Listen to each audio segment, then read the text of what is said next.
Well, you know, find your way.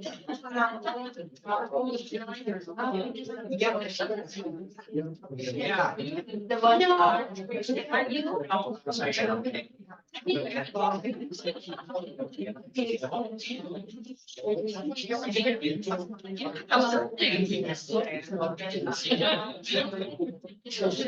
always have to talk. I go, like, always, I love it. Yeah. Well, it just. I got this face. My job. It's going to be. It's right around the side.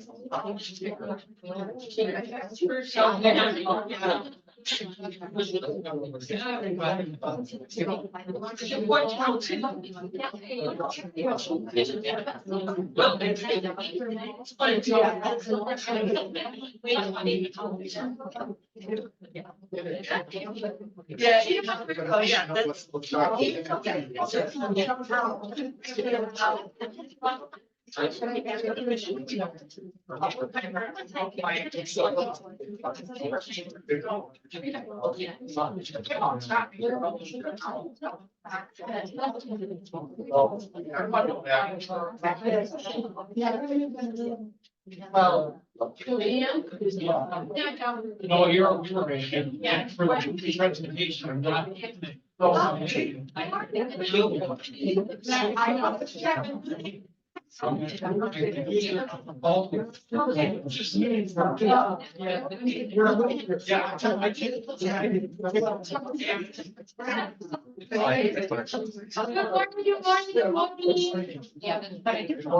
don't want to break up because socialization, but I guess I just did. Good morning, everyone. I know, right? It's happened before. Welcome to Travel Week. I'm Sue Bronzer, and I'm the Senior Director for Center for Adult Learning. And we have an exciting week this week. And we're so thrilled that you are partaking in not just this session, but I imagine many other sessions. And this is the first ever that Ollie has done this. And it won't be the last, but I don't know exactly every year. We started this idea back in October. And the biggest thing is we want folks to enjoy travel, but not necessarily always have to go on the trips. So we want to bring travel to you in whichever way we can do so. So because of technology, we're recording all the sessions, and some folks have bought the session and they'll be able to watch it at another time. Some folks are actually going on some of these trips and are interested in learning more about it before they leave. And some just want to keep learning. And that's what we're all about. It's a continuous learning with Ollie and SVSU. And so that's what's so fantastic about it. I have to do a big shout out for the travel committee, for Shelley, for Heather, and anyone else in the office that has really put a lot of time and blood, sweat, and tears into this. No, it was been very good, but it's a lot to take on in regards to such a magnitude for an entire week and such. But I think it's going to be, well, I know it's going to be absolutely fantastic. And we're going to have so much fun, and we'll really be able to explore the different options of where we're going to go in the world this year, next year, and even in 2026. And so if you folks haven't gotten a schedule, there's schedules all over the place, but there's a lot of different sessions that we are offering. We have the teaching ones, like for instance, Patrick Twomey is going to do this morning. And then there's also informative ones that we have committee members actually presenting on different topics. And then we also have external companies that are coming in, not only to do the travel preview for the trip, but then the US Post Office is coming about passports. And so a whole load of different things that are happening this week that please make sure to take advantage of. And I think it's a really thick schedule, which a lot of nice ideas that we can all partake in. When you folks came in, we have a calendar, a folder here for you folks for some notes and such. But the ice pack, I think, is the coolest, well, not the coolest thing this week, but it's really cool. It's the Come Chill with Ollie. But it's a nice little ice pack that you can put in for like lunch boxes and stuff. So that's our little gift to you. And then also, if you folks are going to be on campus for a long period of time during the week, we gave you a $2 coupon off of the marketplace. And if you don't know what the marketplace is, It's an all-you-can-eat buffet, and it's down this hallway and to the right, and it's a huge, huge area. And it has all sorts of different foods. It has like the stir fry, it has home cooking, and it has everything that a college student and then some would like. So, definitely take advantage of that if that's, something that would be interesting to you. And they're open the entire time as well. So, okay, and then friendship bracelets, our students, ended up making these. And what we did was I went to, New York recently and gave these to the Today Show. And I told them all about Ollie, and I'm hoping there'll be a follow-up story on it. Because I think Ollie is so important and it really changes people's lives that I think it's so critical that people know that we exist. And we don't only exist at SPSU, but we exist 125 of us throughout the nation. And so I'm hoping to follow up, but they thought they were awesome. So if you didn't get a bracelet, make sure you grab a bracelet. Oh, yeah. Thanks. There you go. Thank you. Thank you. So, but what we're here for this morning is the Canadian Maritimes. It's a fantastic trip, and it's going to be ending out, going out in September of this year. And Patrick Twomey, who is our travel guide that we've used on several different trips, and I recognize a lot of friendly faces, and it's wonderful. And he comes to us from Banff, which is the western part of the Rocky Mountains, and we had a wonderful trip. Was it 2 years ago, August? Yeah, and it was just a fabulous trip, and he's been such a great supporter of Ollie, and we've been able to really present travel in different ways, in different forms, with this skill set. He's been traveling for how many years? I know. I don't like putting numbers. My first guided tour was 1996. He ran out of fingers. So we're very, very fortunate to have Patrick at many of our sessions and leading the educational part of it throughout the week. So not only is this a session, but it's all the way through until Thursday. And then Friday, from the other side of my job, is the Center for Adult Learning, which is the continuing education. And we're launching a new program that's travel, international tourism. And so we have a group of individual students that are coming to learn about travel and what would it be to be in that industry, whether it be a travel guide, whether it be an educational person, or whom all it is. But we're going to kind of explore that option, and that class is going to be fantastic. And that's Friday and Saturday as well. So without further ado, I think many people do know Patrick, but I'll have him give an overview and take it from here. Well, thanks, Sue. Hi, it's so nice to be back, and I recognize some. Yeah, and I love coming here. And I mean, I really do, because, and I love doing this kind of thing because I have been, as Sue said, I've been guiding tours for a long time. I'm trying to actually be on the road for a shorter period of time. Do you know, believe it or not, my beautiful little boy starts university in September. So he's already been accepted. But I just thought for sheer fun, I wanted to show you coming into, this is arriving yesterday, the day before, and flying into Detroit. Isn't that gorgeous? Yeah. So I flew to Chicago, and everything was on time. That's just, I started making little videos on YouTube, because that's what people do when you're sitting on planes all the time. That was the ice taking off the tower. So our de-icing, you will have to do it sometimes. We have to do it just about year round. But yeah, so that's it fun. But it was just so much fun coming in here. I'll show you though, at home, this is stunning to me. I came here and had such a great trip last year. And well, Sue's husband in particular took me all around the thumb. We saw so much of the state. They were saying last year there wasn't a lot of ice on the lakes. And now yesterday I was counting boats out on the river. For what it's worth, we're dry too. So if you haven't been to my part of the world, if you need to sort of imagine, I'm exactly 3.5 hours straight north of Montana, Glacier National Park. So I'm up in the Canadian Rockies, of course, the second lowest national park in the world. But we have such a low snowpack. So we had 3 weeks ago, a month ago, I ran a trip down to Mexico. The day I was taking off, the wind chill was -46. Ooh. And the plane kept freezing, so we sat on the tarmac for 5 hours. Then I came home. By the way, -40 is the same in Celsius. It's pretty easy to work out. Then I came home and I woke up in the morning. It was 50 degrees Fahrenheit, and green grass was coming out my backyard. And so we're all going through it. British Columbia has canceled most of its summertime festivals already because they're counting on forest fires again. So this is the El Nino. You're familiar with this term, the El Nino, right? It's obviously the rebalancing of the Pacific Ocean. Why it's relevant is I have family in Brisbane, Australia. Well, they're getting the other side of it. Cyclone after storm, they're flooding. You know, they're getting what should be our precipitation. So, but it's just so interesting coming back here exact same time, a year on, and seeing no ice out there. So, I mean, it's kind of nice to walk around, but at the end of the day, it's what it matters. I'll give you one more quick one just from home. This is just, It's always been considered such an incredible thing to be able to walk on water. But to be honest, I don't find it that hard when it's in a solid state. there's my walking water joke. Anyway, so it is so nice to be back here. We're going to talk about the Canadian Maritimes this morning. Now, has anyone actually been there before? No. Some of you have been before? What is the Bay of Fundy? Oh. More than 12. Okay, yeah, the Bay of Fundy is very relevant. And in Nova- You've been to Nova Scotia, yeah. We can't all around. Oh, you count all around, lovely. So you might remember in about 1776, a bunch of colonies decided to declare independence. Now, we always talk about the 13 colonies. Well, there were more than 13 colonies, right? The 14th colony that said no to independence was New Scotland, Nova Scotia. Didn't sign on to the program. I love this quiz question. Some of you, I don't know the answer. What was the 14th colony of the United States? You know, 13 created the country. Who was the next one to join? What was the first one to independently make that decision?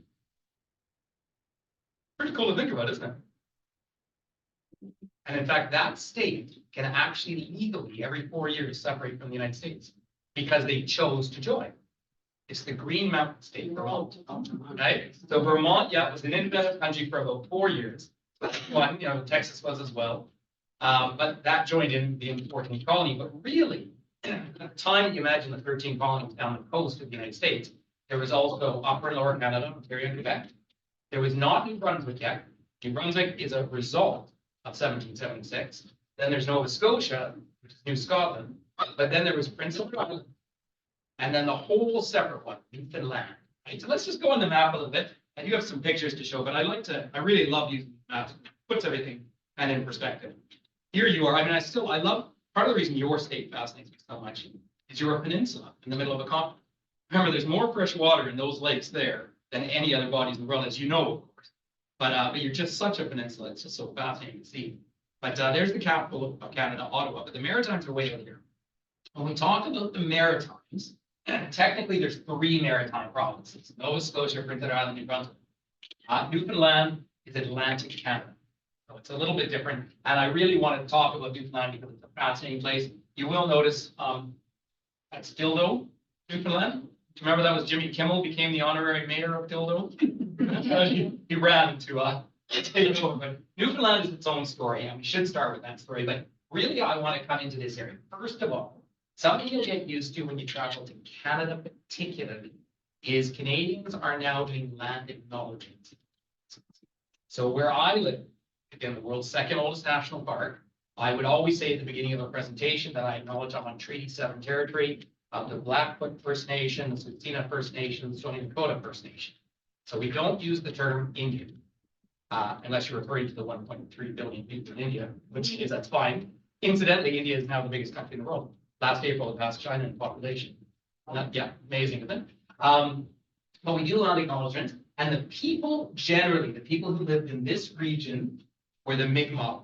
It's written Micmac, but it's pronounced Mi'kmaq people, and that is the First Nations of the region. So in this cool island up here, Cape Breton, this one little island, that's where the Cabot Trail is, which you're probably going to go on. I say probably. The last time I ran a tour there, a storm came in with 120-mile-an-hour winds, and it's an exposed road, so we didn't drive up there. But that island has got English spoken, French spoken, and 6 different Mi'kmaq islands. And there's about 150,000 people there. We don't know how many are there right now because they had a storm last week. Did you see this on the news? They had 150 centimeters of snow. That's 5.5 feet of snow. Wow. So that's again, the same effects that we're getting in the systems. I have deep Irish. My father was Irish, of course. And over in Ireland, they've had this one storm after another. And generally Ireland's meant to rain a lot, but be quite mild, right? And it's just been stormy. So they got whacked. And then up in St. John, Newfoundland, which is very, very hilly as a city, they just have to plow the snow and push it right down into the bay and let it melt. That's how they deal with it. which is great fun. But let's go back to the beginning. So first of all, most of this area is kind of post-glacial. In fact, you know, beautiful little Cape Cod. I do a bit of Cape Cod, I'm sure a lot of you. I love doing tours of Cape Cod because they say, I'm going to show you a map every day. Today we're going here, and then we're going here. But Cape Cod is actually all of the debris from what is New England and the Maritime provinces. It got pushed out as the glaciers receded, right? So it's a spit of land that's really quite young in amongst all of this very, very old rock. But our continent is divided right here. That's the St. Lawrence River. So, and they speak Algonquin languages historically. So how do you say where the river narrows in Algonquin? So much fun. Quebec. It's where the river narrows. So let's go back to a little bit of this subject. This is all hard rocky land. It's okay for agriculture, but mostly along the Bay of Fundy. This is the biggest tides in the world. So first of all, you have John Cabot, Giovanni Cabot. He comes from Genoa, excuse me. He's hired by the British to come over and sail over to the side of the world. Now, they say 1497, and of course, Columbus is 1492, so very close after that. We presume, we expect that the Basque fishermen from northern Spain had already known of this area. But John Cabot sails over here under a British flag, even though he's Italian. He comes into this bay right here, sails in there, and he puts up a Union flag, and he calls it a newfound land. And it's Newfoundland, right? So that's the founding guy. Then the French send Jacques Cartier. And Jacques Cartier leaves from Saint Malo in Brittany, if you've been to that area. No, in France. Put that on your list. Beautiful area to travel. He leaves and he sails over and he arrives into this big gulf in here. He calls it the Gulf of St. Lawrence. And then he comes up into the river and he comes down. The tides come all the way down here to Quebec. So he skips most of this at that point in history. Sails down to where the river narrows, immediately meets Algonquin people, and immediately kidnaps the chief's two children, because that's what the Europeans do. Then he keeps sailing up till he gets to this island with one little hill on it, and the boats can't go any further because there's so much current.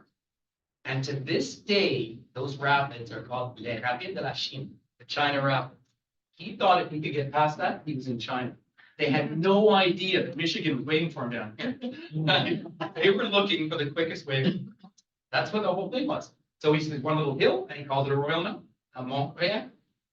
And then he sails back up here, around 3 trips over, sails into the Bay of Fundy, also trying to look for a way through, sails all the way up by Hopewell Rocks. And of course, they had to eat, right? And so they would get off the ships and go and try and hunt deer. Well, he comes back, and the ships are all lying on the side of the mud.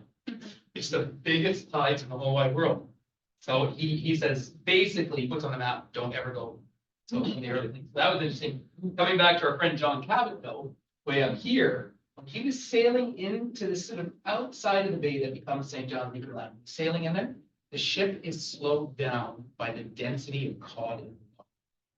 They would literally drop a bucket down and pull it. So if you're going to the Maritimes, you're going to eat a lot of cod. And you're going to talk like that too, back.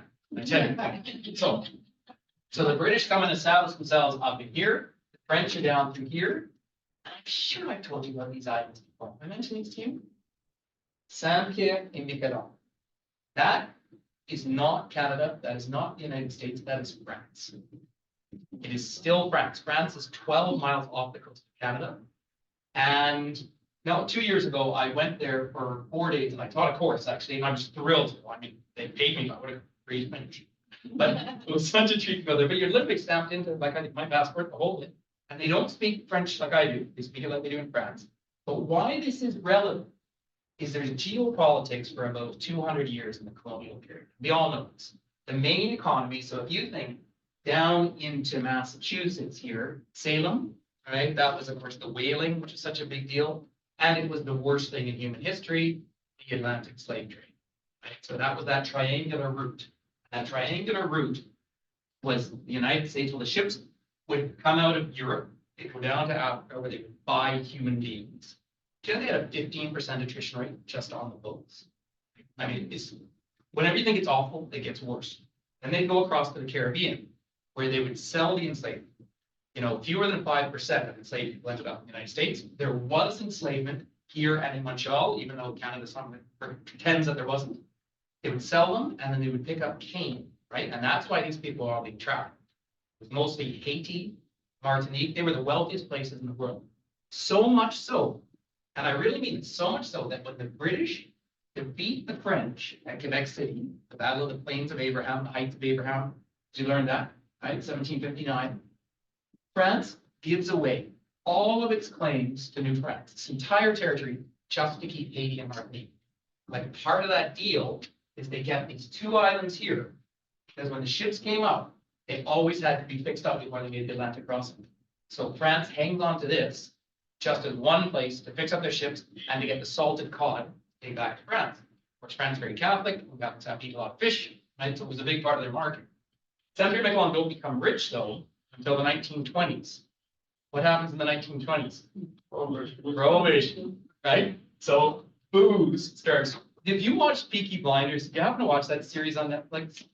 No, we did. I happened to be one I watched, and they showed this Saint-Pierre and they're smuggling the booze in because then the ships would go down the coast and sell all their booze up in that. So that's why it became famous. So it's sort of interesting. That 7,000 people. That's mostly fishing.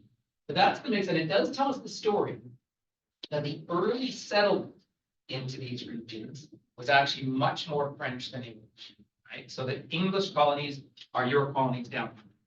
The French colonies are all through here, so much so they didn't call themselves French. They were les Acadiens, the Acadians. Now I have one picture that I'd like to try. So I'll show you a few pictures just for the fun of it. By the way, I love questions, so don't be afraid to ever ask. I love this. Oh, there we go. That beautiful young lady there is Evangeline. Now, that was Longfellow's poem, and that was about the expulsion of the Acadians. So you probably learned at school about the French and the Indian Wars. Yeah. So it depends what you call it, but basically, in what is now Nova Scotia, which was l'Acadie, Acadia, it was all French. So all of these places, the Cap Breton, French Acadia, and there was Fort Louisbourg here. Fort Louisbourg was what controlled the entrance into here. That was all the French holdings and controlled the entrance to New France. This battle happens about 3 years before the one in Quebec happens. Right? And this is all French, but they were going to war with the English back and forth continuously for about 7 years, but really for about 100. Generally, the indigenous people sided with the French. Now that I always think that's an interesting thing because in the French North American experience, their attitudes towards indigenous people were a bit more, whereas the French down in the Caribbean were probably the worst criminals. So they, just different mindsets at the time. But at first they were so isolated. And even if you left France well, on my mom's side, on one line, my mom's maiden name was Rivers, or that would have been La Rivière. And her great-great-great-great-grandfather came over on the 4th ship to Montreal in 1680. And he'd come over, but then all of this freezes, right? So they were so cut off. And that's where mixing happened with the indigenous population. But in this area, they had a little capital where that picture's from. And that was called Grand Pré. And you go there on the trip, and it's really meaningful. So this was their main farming area. They went into the Bay of Fundy, which is salty. They built dikes that are still there today. It actually looks a bit like your agriculture out here, because you see all this water movement, which looks very Dutch to me here. It's fresh water. They had a population of over 4,000 people, and they produced enough food for the whole colony in that one area. The British were getting defeated again and again by raids, and so much so by 1755, the British general in charge came and he said, everybody out. They rounded them up and they said, get out. They kicked them out. And so they literally had to ship them back. And they lived there over 100 years. So, and I mean, this is rural 100 years, right? It's not like you were sending texts to your friends back in France. It was a whole different culture back then. So they kicked them all out. And when they leave, some go back to France, and the others went down the coast. This is 1755. It's not 1776. These were all British colonies at that point. And none of the British colonies would let the French land until they went around to where French had holdings. Where did the French have holdings? Louisiana, right? Which is all the way up. Louis Joliet, he was the first person to map out the full Mississippi. They land there, they become kind of the poor working class people of the French colony. And les Acadiens become the Cajun. And that's the origin of the Cajun people. And after I saw all of you last year, I did in August, I did a cruise around the United Kingdom, like right up to northern Scotland with a group of Cajuns. And they're people I had traveled with before. Oh my God. They're just so much fun. But really, truly, particularly the women, look like my grandmother's side on my mom's side. And about 2 of them actually still had some French. And when I'm down in Louisiana, if I see anyone that looks like a relative of mine, I pretend I don't speak English. And they remember it. I mean, it is there, and they're trying to bring it back. But that's that connection to this part of the world. Now, the story is a lot longer and more complicated about the Acadians, but you're going to meet them when you're down there. They have a French flag, but it has a gold star. And the Acadian people and culture is just, it's everything, in my opinion, that's beautiful about French North American culture. Sometimes in Quebec, sometimes the nationalism stuff can get a little tiring. But the Acadians have a wonderful musical tradition, a wonderful dancing tradition, and they live.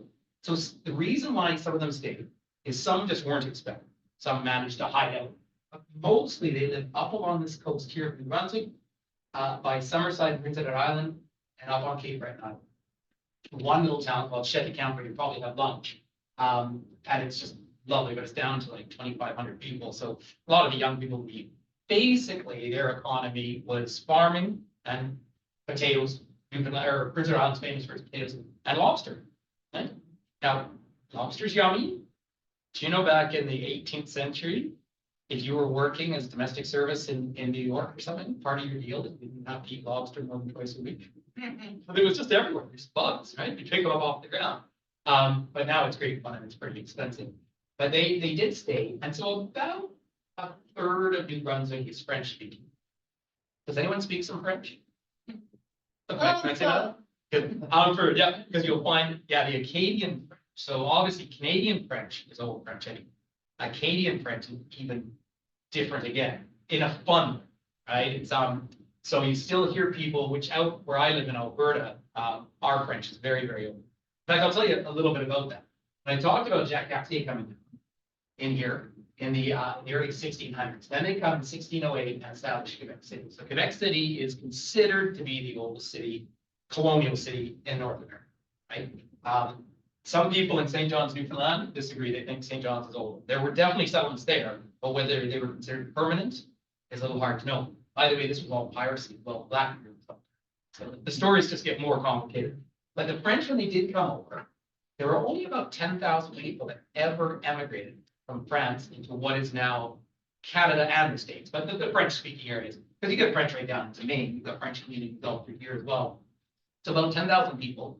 Then, after the Battle of the Plains of Abraham, 1759, this is a done deal. The British continue up to Montreal, and they capitulate. The French capitulate, which was good because it saved people's lives. But it basically, not another Frenchman immigrated into North America after that time. And then France had its revolution, where Parisian French took over. And this was that old French, like they continue to speak, old royal French. And why that's sort of interesting is they thought that the population would kind of disappear. That's why they brought this Quebec Act in, where the British let these people keep their language and, more importantly, their religion. They were Catholic, right? They let them keep that so that they wouldn't side with these colonies when they declared independence, right? And that's why they actually chose to stay British, because they felt more protected than under this new project that was being built down here. But what's so interesting then, no mixing with France for over 100 years. So that's why our French is so much older, right? Now, I went to university in France, and so it's not true that they don't understand each other. People buy me beers on a long lost cousin. It's great, but it is really old. It's a little bit like you meeting someone from Glasgow. It's that kind of different accent, different expressions. But the Acadians do have a area through here, which is yak, and that's where they mix some of their sentences with English and French. But what's so funny is if I tried to do it, I'd get it wrong. So I could say, bonjour, ferme le door, close the door, right? But that wouldn't be correct. You could say close la porte. So however their mixes happen. But you'll see a lot of Acadian French around, and that comes as a little surprise. But they are their own identity, their own culture. They have gorgeous music, and they have beautiful step dancing and fiddling. Very much as you imagine the Cajuns, you see where those relationships come from. So that's one of the really neat things. So they get expelled from 1755 to 1760. And really, and you will see maps around of the different expulsions. And when I say they go down to Louisiana, some of them went all the way to France and then came back and went down there. Because they didn't know how to live in France. And France was a disaster too by that time. It was leading up to the revolution. There was terrible poverty in France. So it's not like they went back to the booze and comfort. Then the British come up with another great idea. They said, we're going to change these populations and we're going to bring people in, create a whole new Scotland. And so they go and they get from the Highlands of Scotland, 18 clans. And you've always heard of the clans of Scotland, I'm sure, right? And it was sort of a tribal thing, but that was the Jacobite uprisings. Those were the wars between the Catholic leadership and the British leadership, or the English Protestant leadership. Same thing, that was the Battle of Boyne in Ireland and all of that. Well, basically, Jacobites lose up in northern Scotland. It's all. And the landowners, we talked about this last year, the landowners felt that they would make more money by having sheep and wool in the Highlands, up around Inverness and all that, than having people. And they kicked them out. This is so lovely, sir. And so they boot them out. So they get them all on a boat, the James Hector, and they sail over, come into a bay just near Victory. And they land in there. And I mean, there were a few other migrations, obviously, it's a little more complicated. So they established, starting in the 1750s, New Scotland. But it's not that the Scots were going after the French. They were all just pawns in what particularly the English were doing. And the Scots come over. What's so surprising, excuse me, this is way, way further south than Scotland. We get much harsher climate on the side of the Atlantic. Put it in some perspective. It's always amazing. You think of these as the really northern cold places, right? Let's just go across the world for a second. Look where you take Nova Scotia and you come straight across the water, you're in southern France, right? Newfoundland, where icebergs float into the harbor, and they come all the way down from Greenland, is actually kind of like Brittany. There's northern Scotland. So, and it's funny, I've got friends up in northern Scotland and they just whine all winter because they get like an hour and a half of light. And it's rainy and gray. And those of you going to Scandinavia, I mean, you think Oslo, Stockholm, Helsinki, St. Petersburg, they're all the same latitude as Anchorage. Isn't that amazing how far north? But over in Europe, way up at these upper areas, you've got about 25 million people. Whereas in all of North America, Alaska and the territories, there's less than 1 million people. That's because we're the cold side of the two currents. At least we used to be. Now, if the Gulf Stream breaks down and all of this is freezing, they're all going to move over here.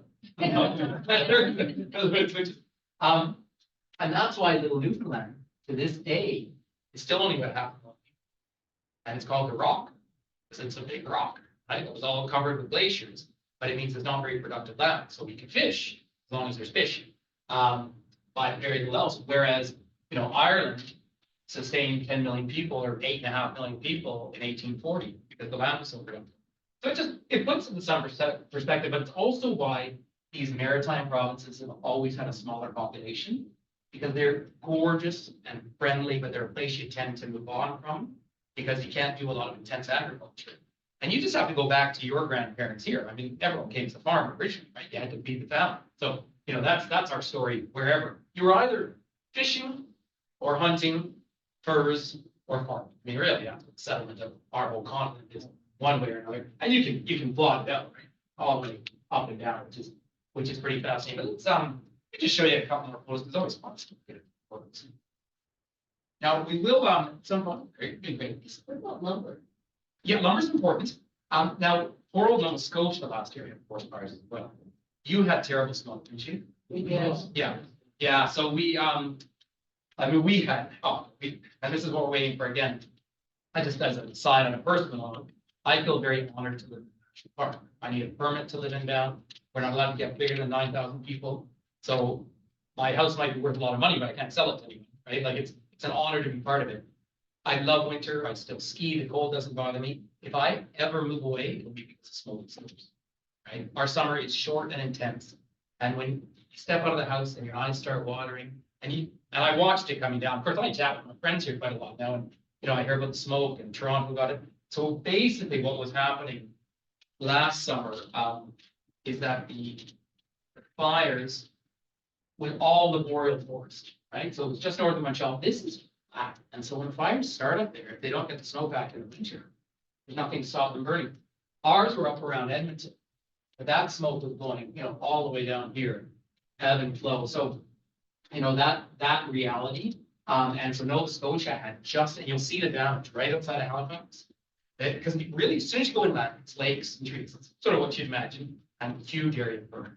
So, and again, they just shouldn't. I mean, they're rainier places. Going in September is lovely month of the year, beautiful time. But by the time you're getting into October, St. John's is kind of foggy every day. But if you're suddenly 10 or 12 degrees above normal for several weeks and drier, these forests aren't made for it. And of course, they're simple pine. Right? You've got some denser birch and things up in your northern areas, and the pine area tend to burn really quickly. They dry out.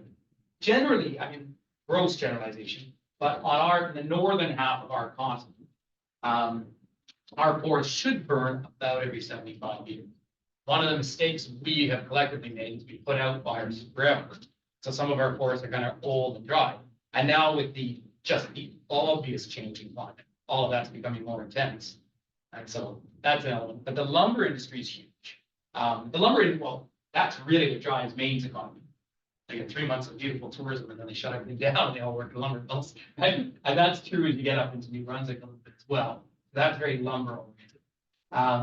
Quebec, historically, and northern Maine, New Brunswick, and Trois-Rivières, the city between Montreal and Quebec, that was all paper in the old days. And of course, that industry just died.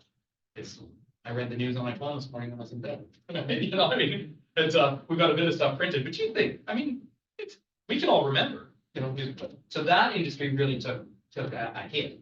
However, because we've had a housing boom in North America for so long, lumber's doing well. But a lot of that housing construction, that lumber comes from further west. Again, so you see lumber around. Well, let's do a few more pictures, and then we can talk a little bit about the broader economies in that area. Because they are fun. And so just there, look at that. That's in Charlottetown. Probably considered the best oysters in the world. A little bit smaller, full of flavors. If you happen to like oysters, a friend of mine proposed to me one day that we open an oyster bar. And I said, what a stupid business plan. They can't even sit on a stool. Oyster joke. But that was absolutely gold. Some oysters. Let's do a little more. That's a lobster roll. Yeah. And it's just, oh, by the way, they raise a lot of wine in Scotia now along the Bay of Fundy, and it's good. So, so you have a glass of white wine with that, you have the pickle, and then I don't know, siesta. So the food side is fine. One other.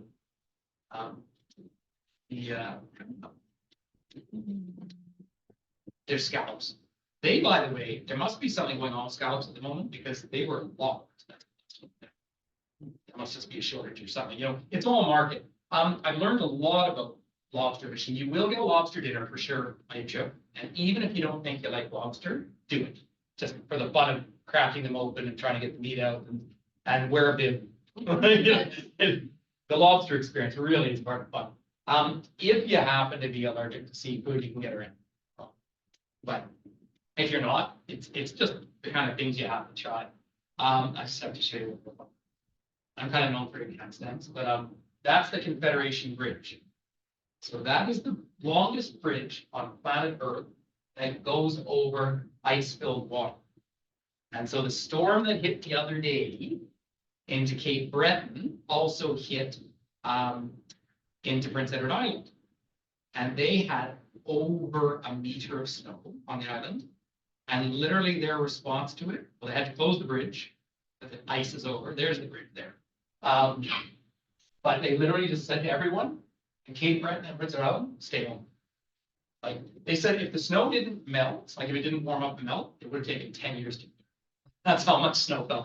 And this is exactly 20 years on from Hurricane Juan. Do you remember that? It was one of the hurricanes that went up went up the East Coast. But when hurricanes go up the East Coast of the United States, of course, they slam into the Carolinas.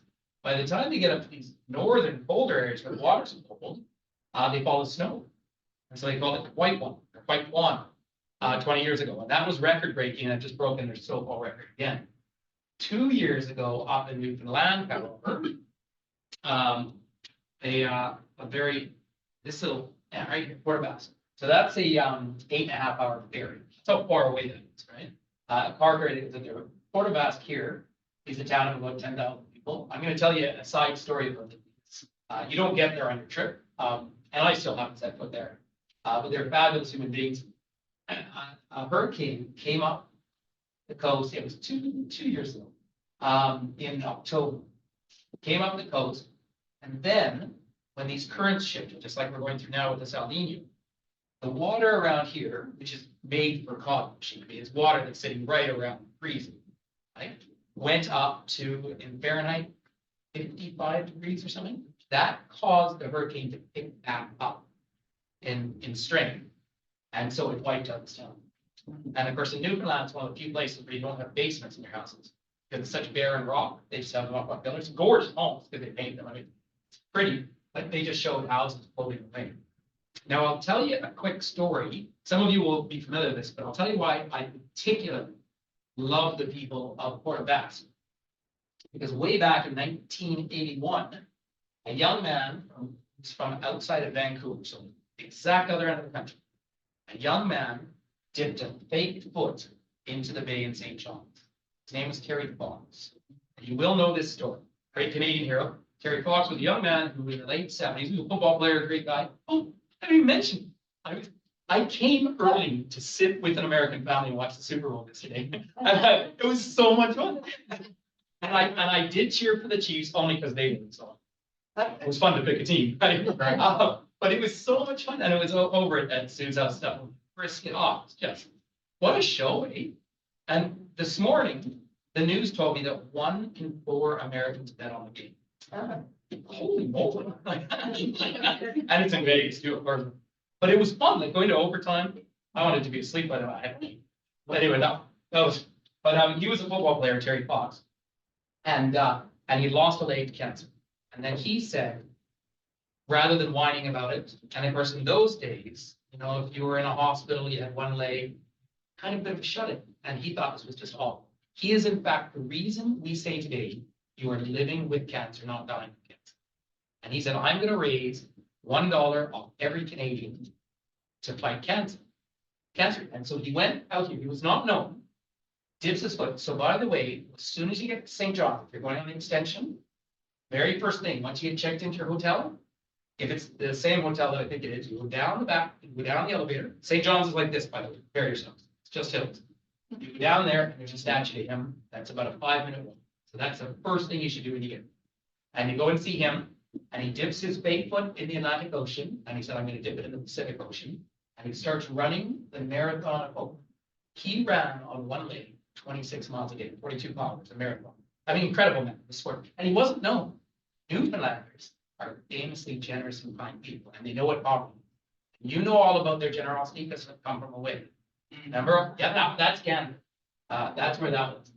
That's got a huge, for a little town of less than 10,000 people, huge landing strip, because in the old days, the planes couldn't make it. So they would refuel there. And in a couple of days, I can talk about Iceland, then they would refuel in Reykjavik, and then they get to Europe. So that's why you have this huge landing area. Comes all the way around. And when they get to Port Bass at that time, they could get on the ferry and leave Newfoundland, with 10,000 people, they all donated $1 each. That's why he said $1 from every Canadian, because there are these people here. He carried on, just to finish the story about him, comes down, he follows the Trans-Canada Highway. First day he takes off is in Ottawa, and then he's a national hero. He then makes his way up into Northern Ontario, wakes up one morning, can't lift his arm, cancer come back. So every September we have runs. And they do, like the Canadian Embassy in Washington DC does it. My boy goes door to door and raises $1,000 every year. And the cancer that killed him, he won't die of it. So cool. Anyway, that's just one of these connections that just make these places so unique and so friendly. So yeah, it's just quite a moving little story to tell about that. But you see how small the population is when you drive inland from St. John's. There's some town around somewhere in here. And that was the first town that wasn't on the coast of Newfoundland. It was established in about 1912, 1914. So for 400 years, people were dotted around. They were called the Outports. There's an island up here, Fogo Island, Michelle. The hotel up there is, I think, $3,000. But what they've done, they say it's the purest Irish accent still spoken in the world, from the west of Ireland and so on. And that's how they be talking to out there in Fogo Island, because they've been isolated for so long from everyone else. And they built this fabulous hotel, and every product that you eat comes from the water right there. And you have these inclusive, and it employs people. Fascinating thing. And what you do is you spend $3,000 a night, sit down in this little island here and watch icebergs go by. And see whales pop up. Amazing.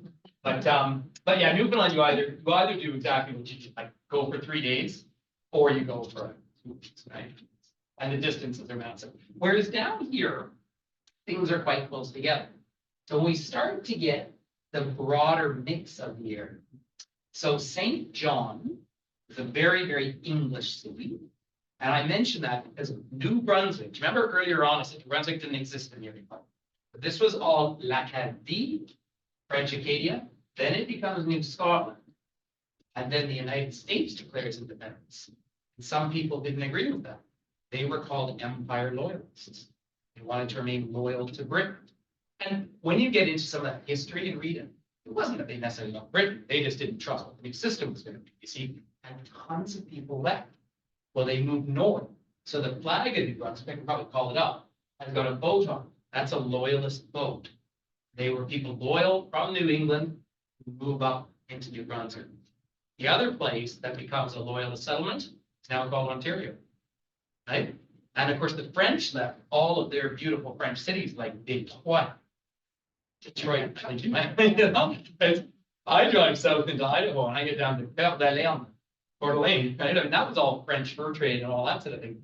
Detroit was Cadillac, right? Hence the car.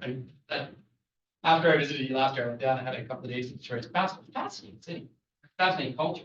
But they move up, and so New Brunswick is kind of born as a loyalist settlement. The capital is Fredericton. You're not getting them, but Fredericton is very small capital, but it's all your classic loyalist architecture, which, you know, a little familiar to those beautiful homes you have in Bay City down there, you know, the lumber baron homes, with that kind of feel. So your classic wealthier people. St. John is the oldest public market in Canada. But what you do on your circuit, you come up to Moncton.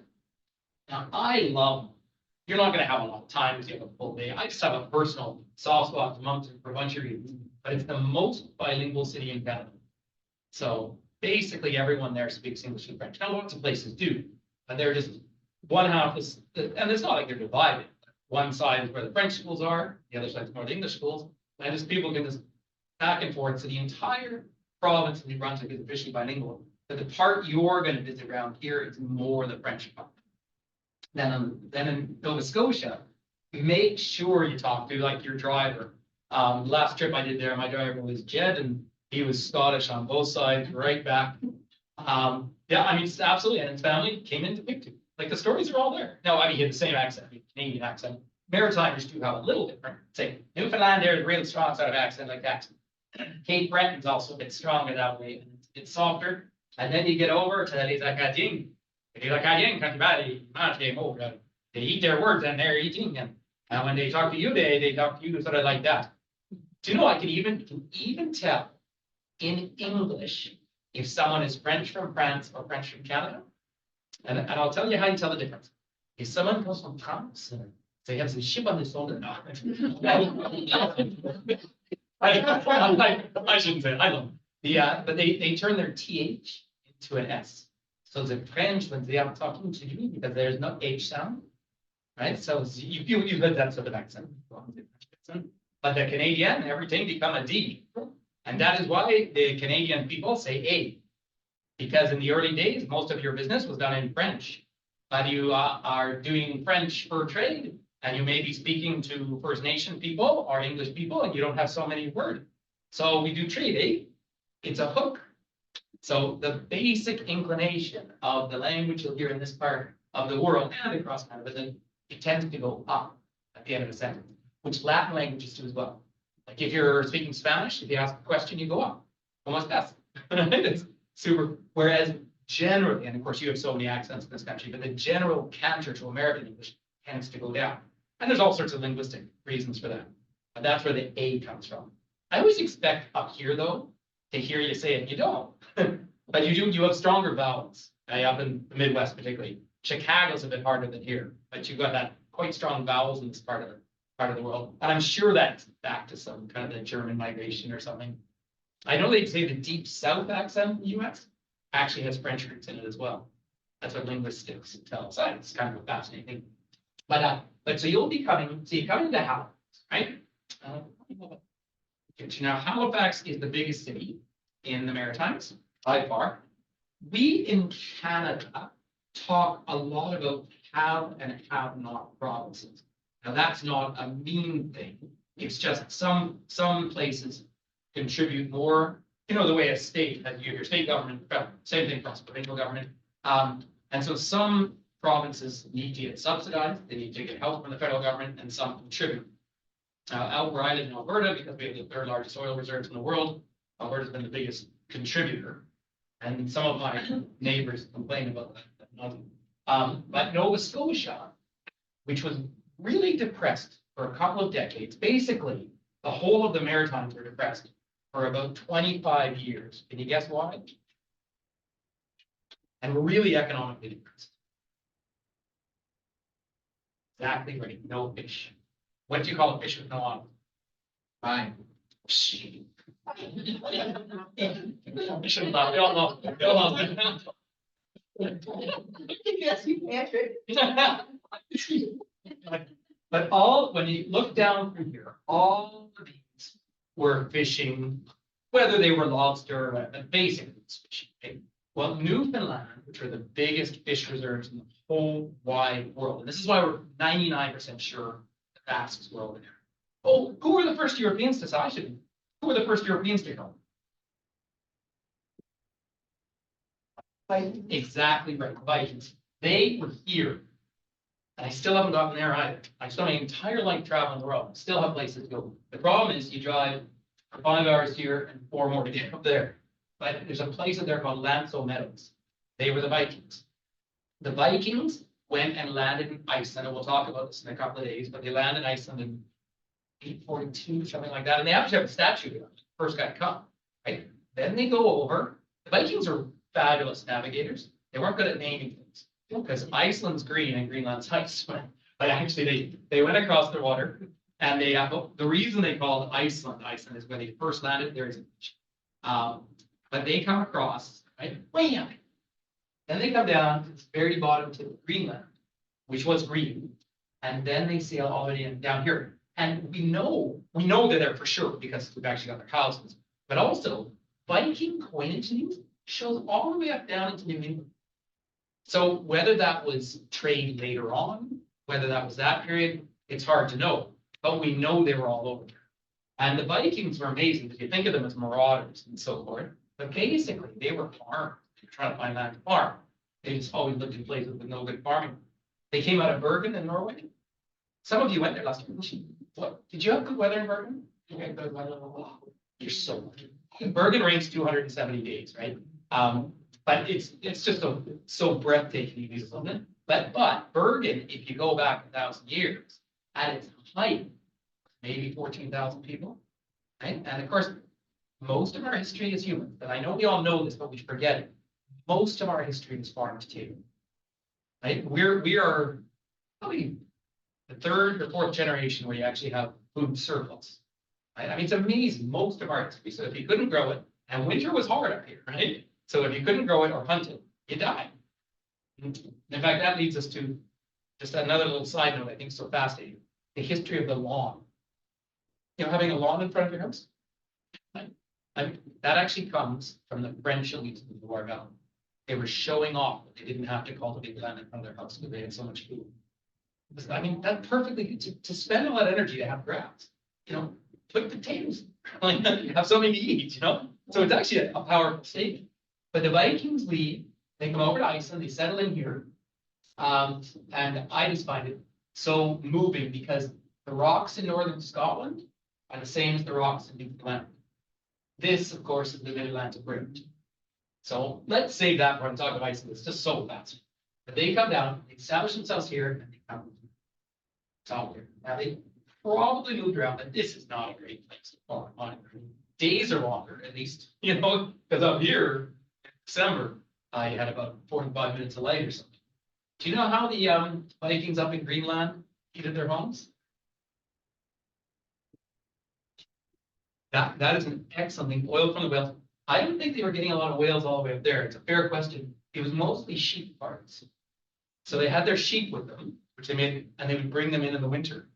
And the sheep would lose their ability to walk. They'd sit there just chewing all winter, but it would keep some heat. Can you imagine how long? And then in the 13th century, or the 14th, 1300s, you have the mini ice age. That's why they literally just didn't survive. But they did survive in Iceland, of course. But interestingly, the Inuit people, who are the Eskimo, but we say Inuit, their population grew. So hunter-gatherers do better in an ice age than farmers do, which probably makes sense, actually. And the other thing I have to mention is when you talk about Newfoundland, if you're going to be politically correct, you never say just Newfoundland. You're talking about the province is Newfoundland and Labrador. And Labrador, have any of you been there? Because if you, U.S. military, they have sat up in Labrador City. The entire population of Labrador is about 35,000 people. It's really harsh, but huge American base going back to World War. And so I do very often meet people on trips. They'll say, "Oh yeah, I've been to Labrador," and then it's like, "Yeah, well, I was flying big planes or something, in these isolated world." So that's a Labrador sign. Big debate about pulling a bridge over there, but I would love to. It's just so hard to get there. I'm actually biting the bullet in May this year, and 4 of us are going up to Yukon. It's even Skagway, Alaska. I'm sure some of you on cruises, but we fly into Whitehorse, go to Dawson City. Now I spent 2 years doing tours up there. I love it. But 4 of us are going places. I feel like I need to show friends in the north, but that's the condo. Now the gold rush, that was actually in Yukon. That's where it's all from. We could have gone for what it's cost us to go up there for a week. We could have gone to Hawaii. So that's the north is expensive, right? You're not going to find the Maritimes too terribly expensive because the US dollar is still strong. So that makes a nice difference. It's about even. Michigan is particularly affordable. But, if you compare it to, say, New York or Washington prices or something, the Maritimes really aren't that atrocious in terms of price. They're also very safe and very, very, very friendly and allow the friendliness to come in. But let's come back to, it's 10:30. Did you need a 10-minute break if that's what we're doing? No? As long as you're happy, but yeah, okay, because we have till 11. Yeah. So you happy just to carry on? Okay. Well, let me go on a few more specific things and then we'll just do Q&A. But I wanted to try and show. Makes me look really sorry. There we go. This is, there it is. That is Peggy's Cove. That is the most photographed lighthouse in the world.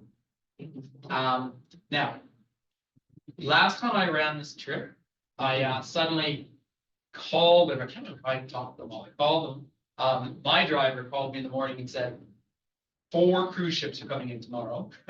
and they all come down to this lighthouse station. So that's a day to be ready to get up and change your time and leave early.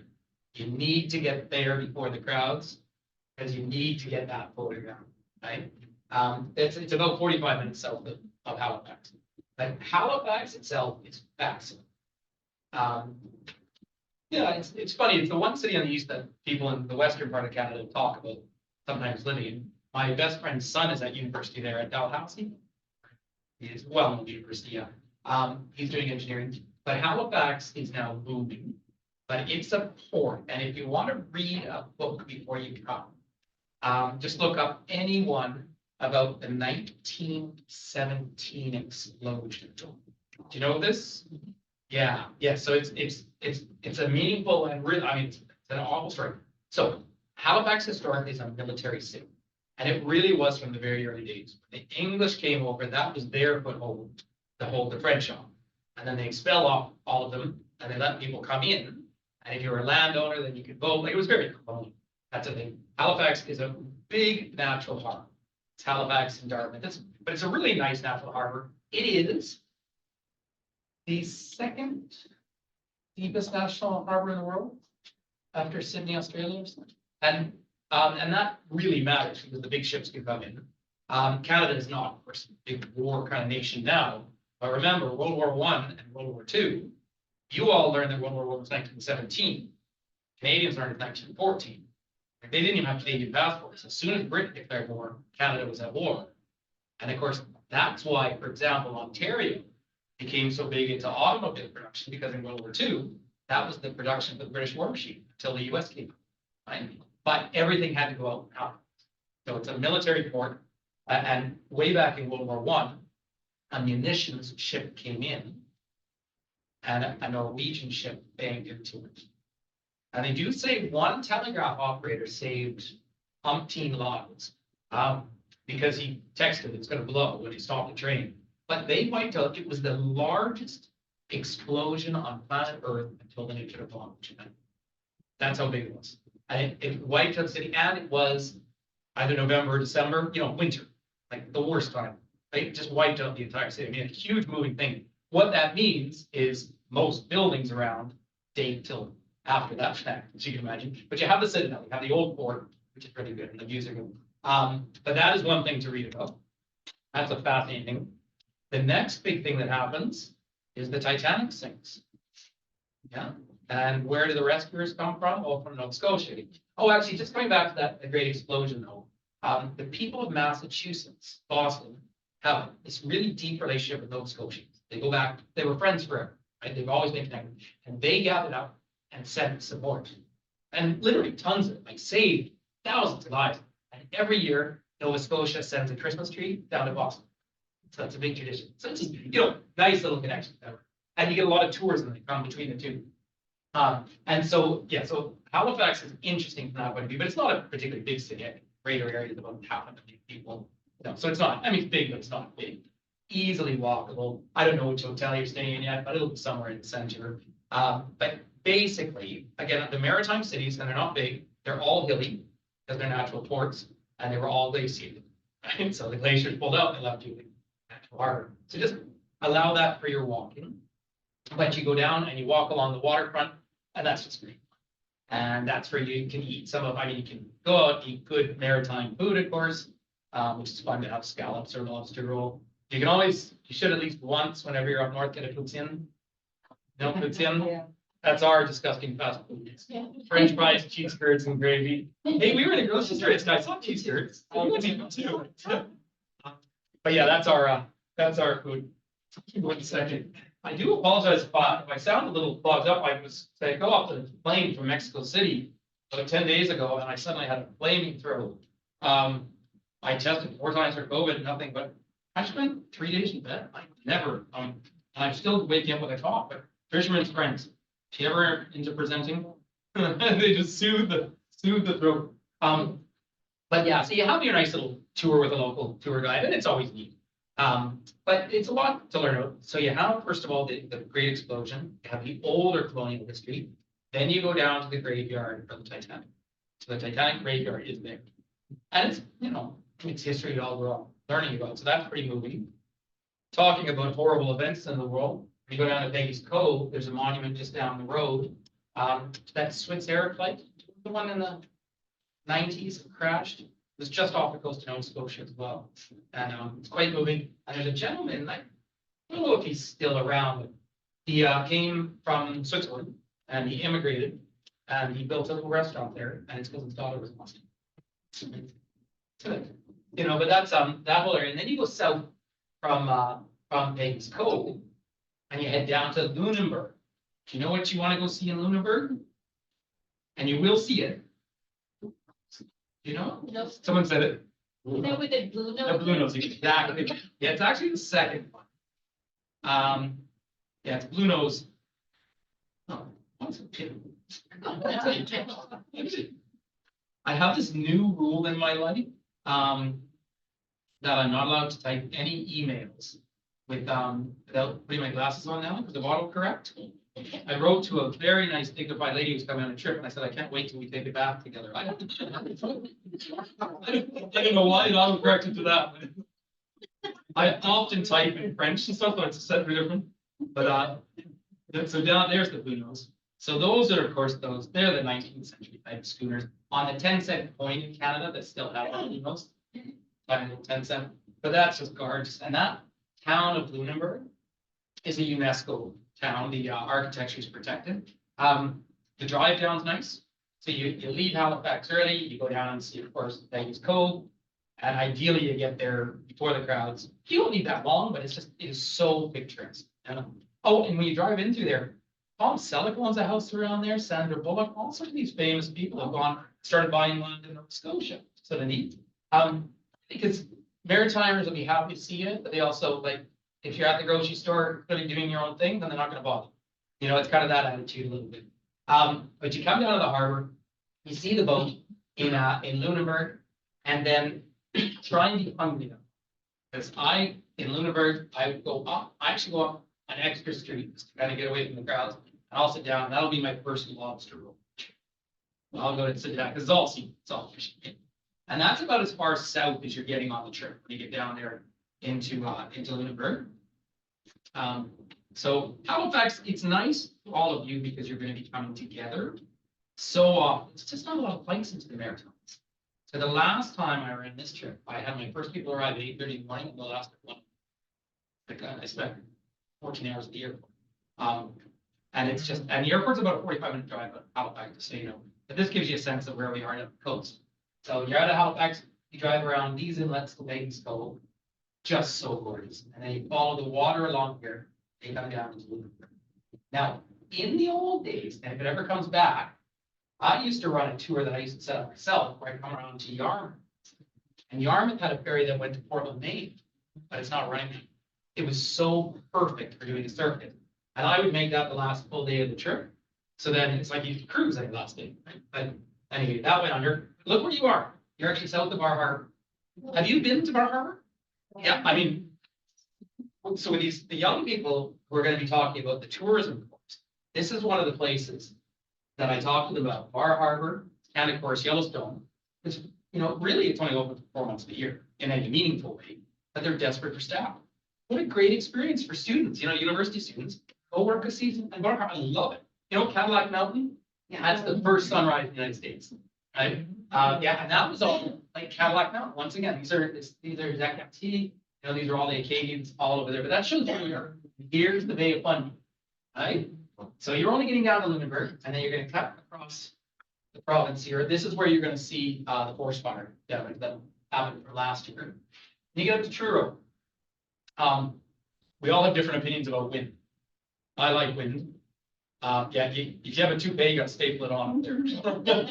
But you go up there, and there's actually a really nice market where they sell a lot of cranberries and stuff. It's just, you don't need to know the little details, but you're heading around to Moncton at that point.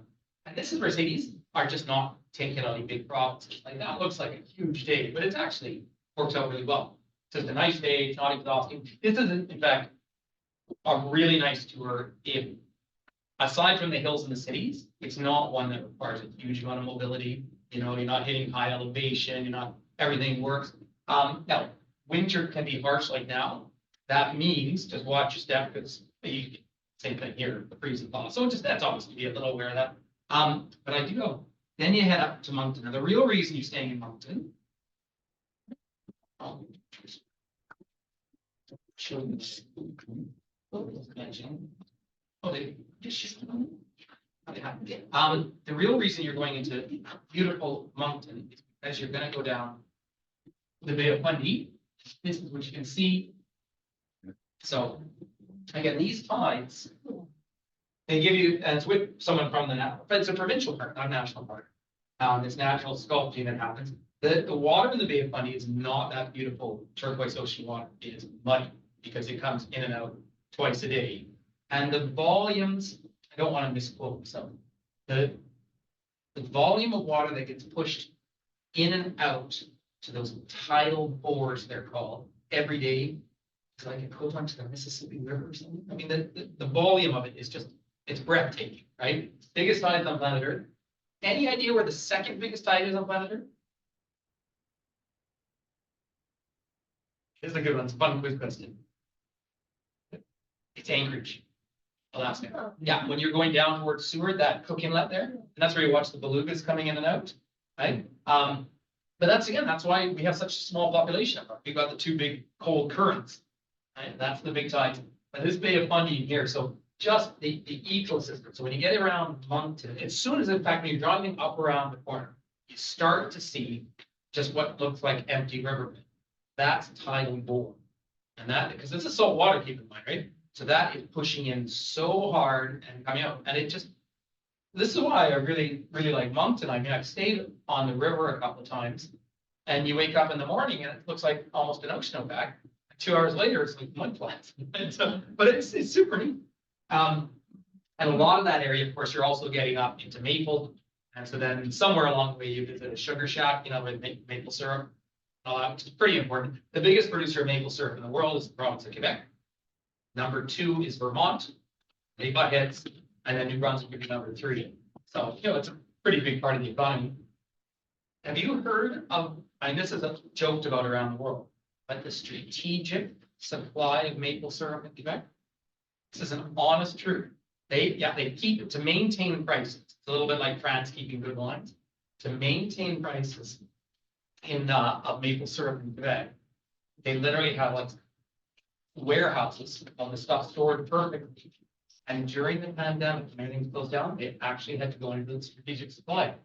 So people around the world make jokes about French Canadians hoarding maple syrup, and actually the world needed it all of a sudden. So it goes to show, like plan for a rainy day, that was very big. So it's kind of neat. But really, the whole purpose is to do this, and I think you very specifically show up down there at 10 o'clock in the morning, because that's when the tide's low. You don't have to walk down to it, but it's not that hard. So make a real effort to walk down to it. Just know that just be a little careful because it's muddy, so you can slip, but also because it's salt water, I'm trying to get my shoes too dirty. But it's so neat to see, and like even when I took this picture, I couldn't quite get everyone out of it, but it's just so wonderful to see. And the whole kind of ecosystem and the bird migrations, it's massive. So, you know, biggest tides in the world is just. What's the height, the distance and the tide? 40. Yes, 40. Yeah. Yeah. Yeah, so if you saw it full, I mean, you really just see the trees. You pretty much see the lines of the erosion. This is the elephant one, I think, and you know, people see things. But it's just really fun. And I just had lunch right there. This is nice. It's well done. The visitor center's good. You're just not in a mad rush.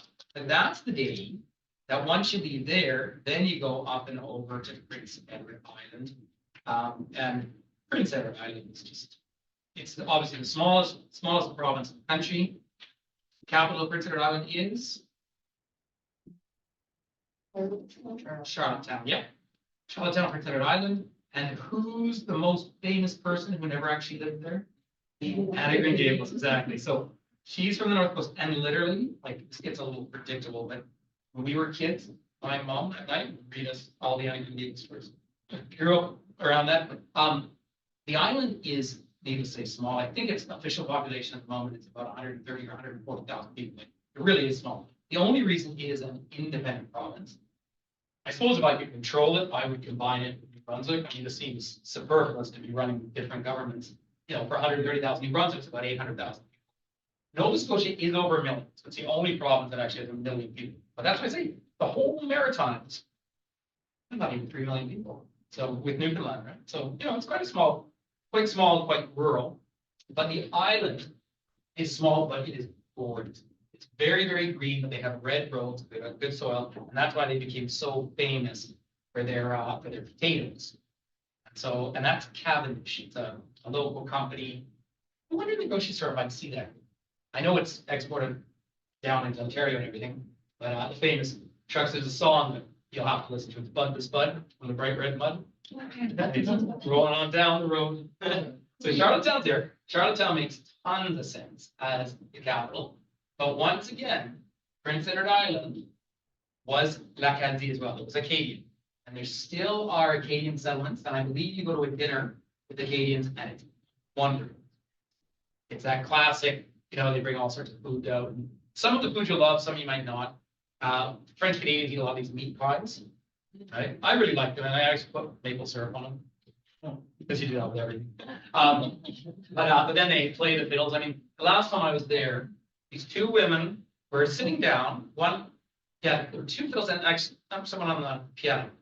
And they just start playing away. And these ladies were in their 70s. And they get up and start step dancing while fiddling. You know? And then I get up and dance with them. And we're getting married next time. It's just such a neat area. And that Summerside area, it's all cooperative farming and everything. But then you get the little things like there's New Glasgow, Kensington. So they expel the Acadians and then the Scots brought in the English. But Charlottetown really does make sense because of the angles of the water. Like you can see why they built a maritime port there. You can see everything coming and going. Now, unless I believe some things might be changing on the story, but you leave Moncton, so you come down this Hopewell Rocks. That's Cape. That's where you go down to the Bay of Fundy. You follow this tidal bowl. That gives you a sense of how big these tides are. Like it fills up water around Moncton. That's an hour's drive. More. Then you leave Moncton and you come up through Sadiac, around this way, Port Elgin really, really flattens out. And that's where you go over the Confederation Bridge. Go over to the other side, and you can even go into the little shops and dress up like Andy gave us gents. There's always one fella who does it. And it's just, but it's neat to see and say that bridge. And once in a long time, that bridge does get closed with storms. How long is that bridge distance for? 15 and a half kilometers, about 10 miles. 10 miles? Yeah, and you feel it. And it's quite high in the middle. But it's big. And I say the biggest bridge in the world with ice, water. So, and actually, why don't we should, let me just pull up a photo for you. You'll get a sense of, yeah, so it's a really neat bridge to drive over. Yeah. Bridge. Storm.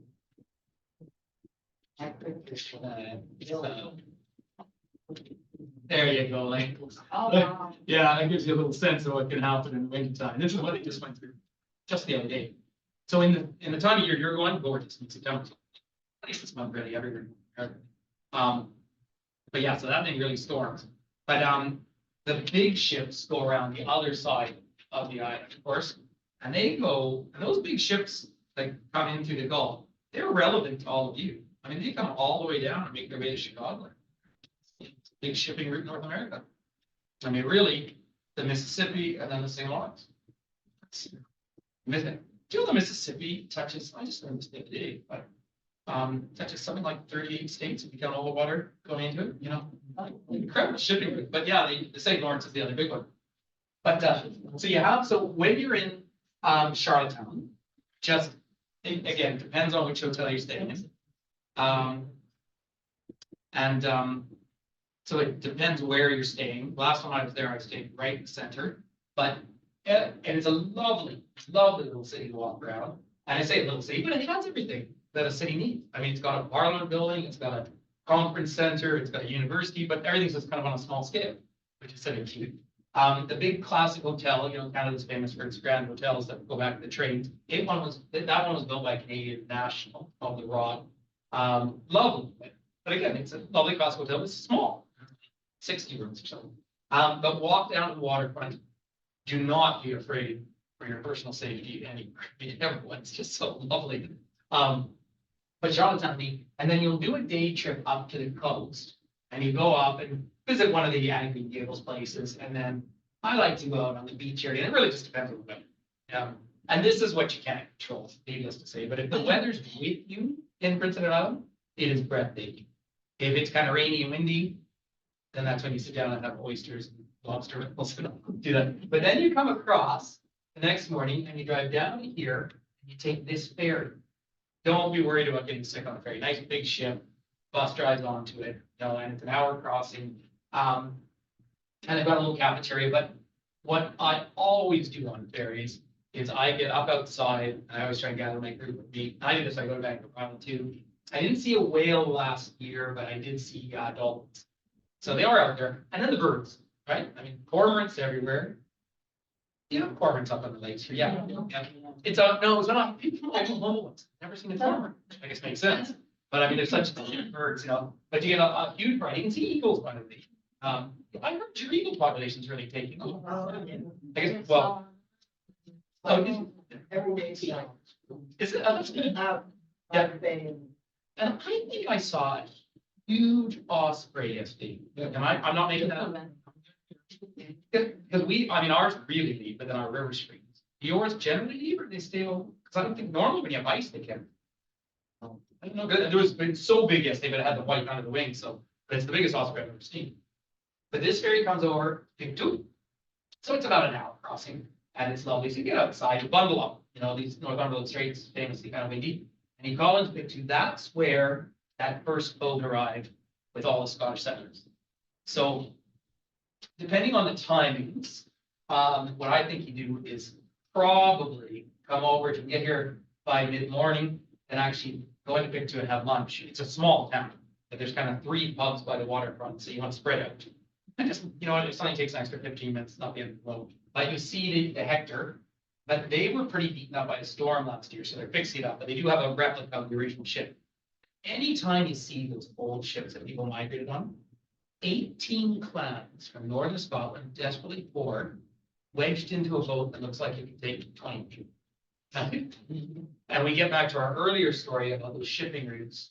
Back in the days of chattel slavery, people were given 4 square feet. Weren't allowed out. I mean, that's how, and these ships, can you imagine? Have you heard, in Britain and the UK, if someone is upper class, they're posh? You know that term? Yeah, oh, you do know, yeah. So that's port over, starboard home.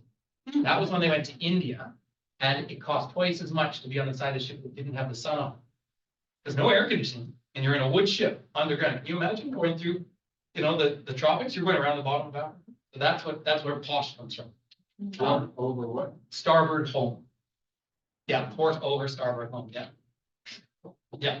And then so in Pictou, you go down and see that. Then New Glasgow, which is kind of funny Canadians because there's one of our big grocery store chains, Sobeys, started right there, one little thing. Now it's right across the country.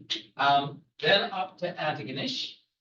Why? That's sort of interesting. This may or may not mean something to you, but St. FX University is there. St. Francis Xavier. It's considered the most valuable university ring in the world. And there's just some people do their undergraduate there. And there's some whole story that, but anyone who has one, they tell you. It's like, how do you know when there's a vegan in the room? Don't worry, they'll tell you.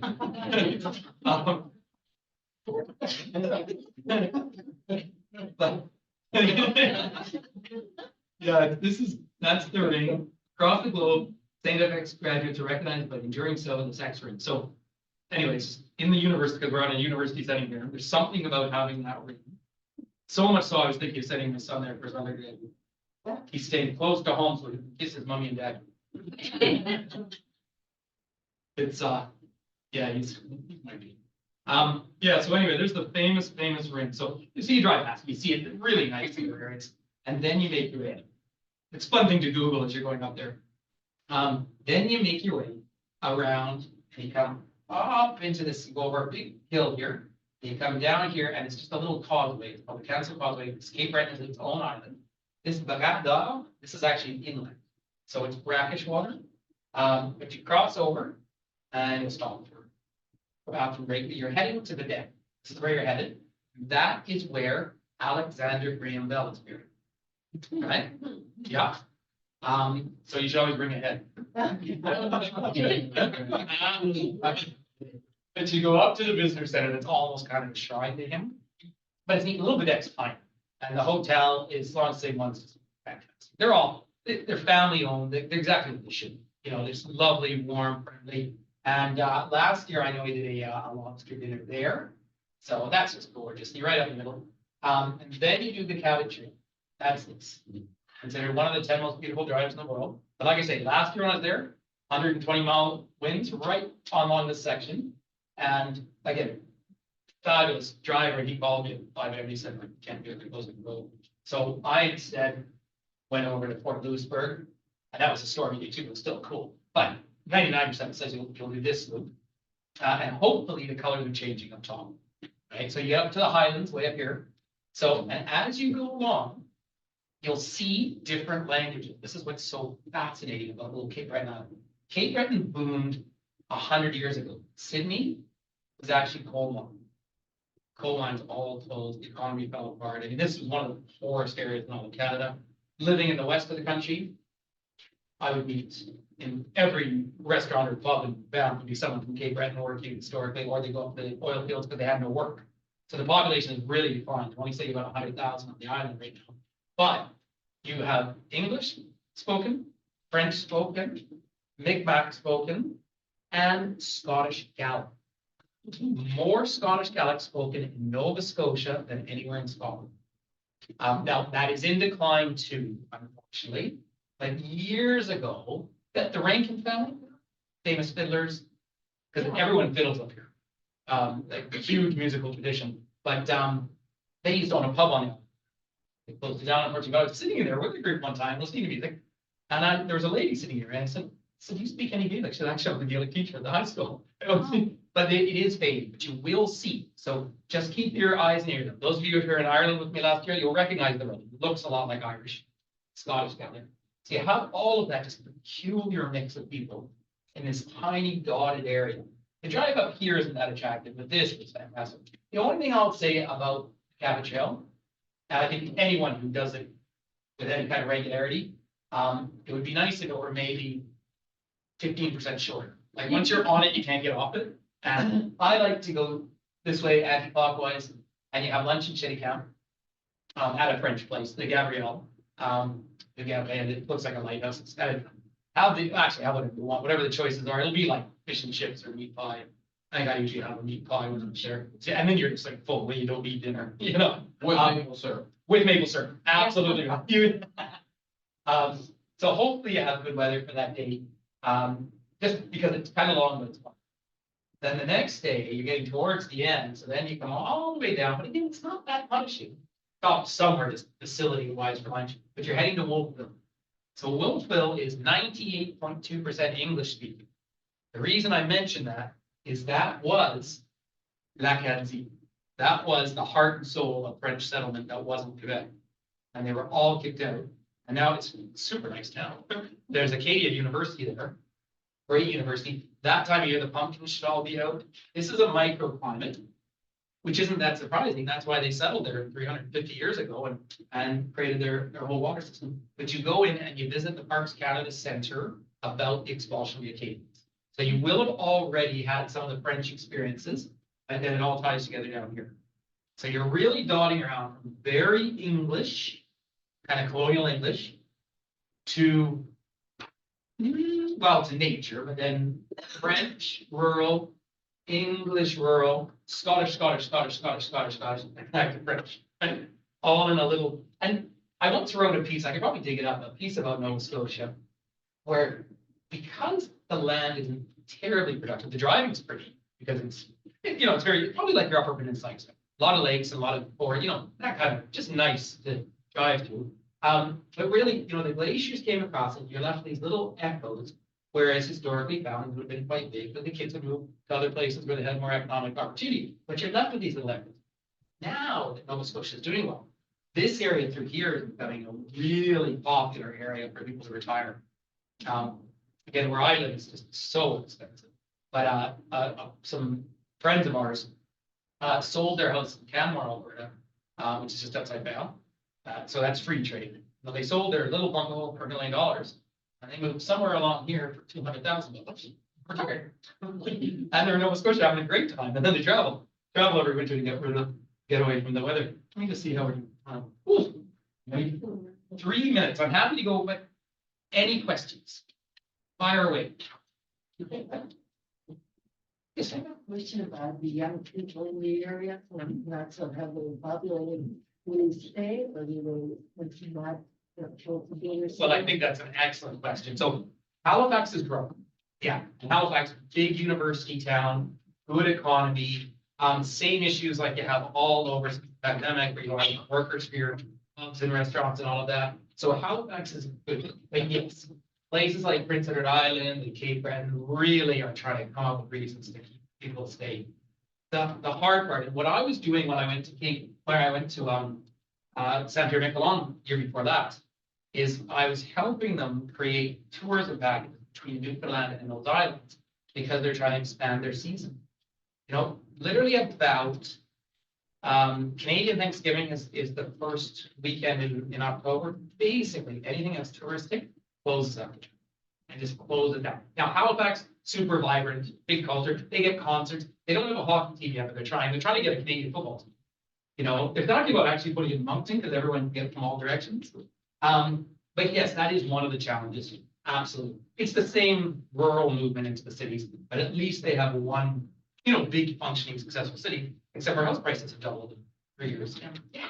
What kind of footwear would you recommend? Oh, not these, I wear my Hokas, honestly, just, yeah, unless it's really wet, just nice comfy. You really don't have to push yourself on that trip. You don't have to push yourself on that trip, but say, if you're going to Newfoundland, are you? Yeah, so Newfoundland is like, St. John's is hills, and it just is, I mean, it's gorgeous in its own way. Bring an umbrella. I'd say the last time I was there, I just had fabulous weather except for one day. You know, September's a nice month. But luck of the draw. And we all know that we can't predict weather anymore. So we all know that one. But yeah, that's really easy. Just, I would bring more like the windbreaker rain jacket. I'm still a huge fan of caps, and I wear my sunglasses all the time from outside so much if it is sunny. But you're down like nice sea level, you know, it's mild, super easy. Yeah, super easy and lovely. And you know, get Canadian cash because you're there for that many days, right? But you can always tap with your credit card for everything. But I just, you know, all of that's just, it's so easy. All the little technical things, like there's virtually no crime. That's just, you know, nothing to worry about. And in terms of tipping, it's the exact same as here and all that kind of stuff. You know, it's kind of the same basic stuff. And they're not punishing long days either. So, you know, but like this one can be quite a long day. This day, you gotta squeeze everything in, but you know, you're never driving for more than a couple of hours. Like it's just a really nice pace. It's a perfect area for sort of a 10-day trip, I think, because you're just not trying to cover too much. Yes, this is a memory from decades ago, but there used to be a ferry that went from St. John's to Brunswick across the funding to make the driving less. And I Oh, know that there- still happens. Yeah, from, yes, there is a ferry and it goes over to Digby. There it is. Yeah, so, yeah, from St. John over to Digby, there is a ferry there, but it's the Yarmouth one that's closed, unfortunately, that went to Maine. St. Andrews, are you familiar with that at all? St. Andrews is right on the border with Maine. Gorgeous little resort town, famous old hotel there. It's such a beautiful town. And there's a tiny little exclave, this little bit of land that is in New Brunswick, but you got to go into Maine to get there.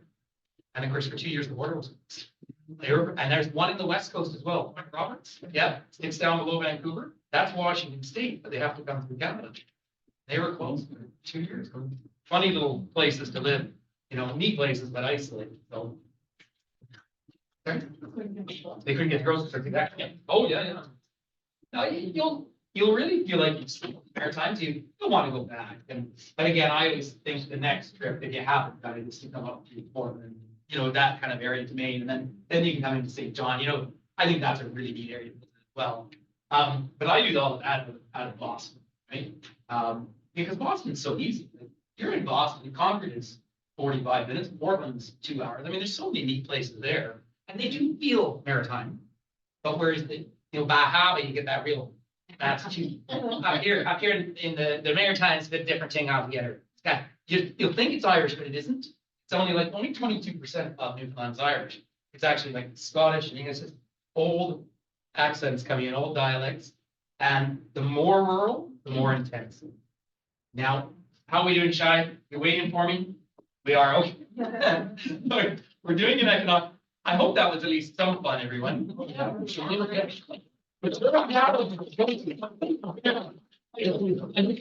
Heart of heart, because of, I met so many of you, and then I came down last year and had so much fun. February is just a neat time, and I'm actually, when I leave here on Saturday, I'm flying down to Florida and meeting my family. We're taking our last family trip before my boy grows up. It's maybe you'll flunk out enough to go home. It's money. You know, on one of our talks, we'll talk about some of that. I did a talk with the educators the other day, and they're very interested how we pay for schooling and everything. It's, you know, quite a different system. So it's a fun thing to talk about. Anyway, I'm sure I'll see a lot of you this week. I'm being pulled away, but I'm gonna have a lot more free time later. So we'll all get together, because I want to catch up with all my friends. All right, everyone, thank you. Thank you.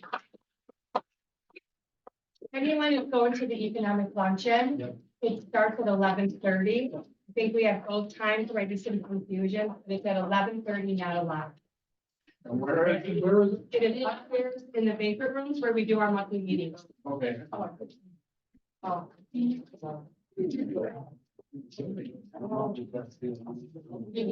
Peter, you taking a first trip to the second? You going on the second? Great. Oh, yeah. You're going on first. Yeah.